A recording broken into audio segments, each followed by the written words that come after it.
ท่านฮู้หรือยังการห้องขอความเป็นธรรมจะปฏิบัติแนวใดและยืนต่อองค์การใด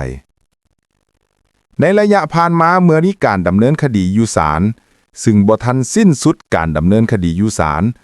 คู่ความได้เขียนคำห้องทุกข์ยืนต่อภาคส่วนต่างๆเช่นต่อองค์การแนวเล้าสร้างชาติสำนักงานนายกรัฐมนตรีสภาแห่งชาติศาลประชาชนสูงสุดสภาประชาชนแขวงและบ่อนอื่นๆเห็นว่ายังบ่เป็นไปตามระเบียบการและขั้นตอนที่ได้กำหนดไว้ในกฎหมายซึ่งอิงตามกฎหมายว่าด้วยการดำเนินคดีอาญาและการดำเนินคดีแพ่งถ้าหากคดียังอยู่ในขั้นตอนการพิจารณาตัดสินของศาล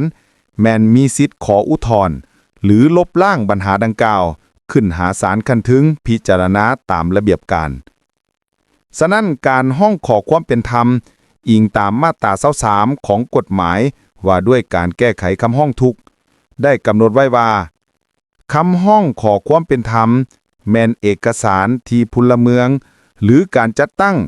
ยื่นต่อสภาแห่งชาติเพื่อพิจารณาคืนผลของการแก้ไขถูกเสนอโดยองค์การบริหารรัฐการแก้ไขคำฟ้องโดยองค์การอัยการหรือศาลที่มีผลศักดิ์สิทธิ์ทางด้านกฎหมายแล้วซึ่งตนเห็นว่าการแก้ไขนั้นยังบ่ทันมีความเป็นธรรมเถื่อสรุปแล้วง่ายๆก็คือ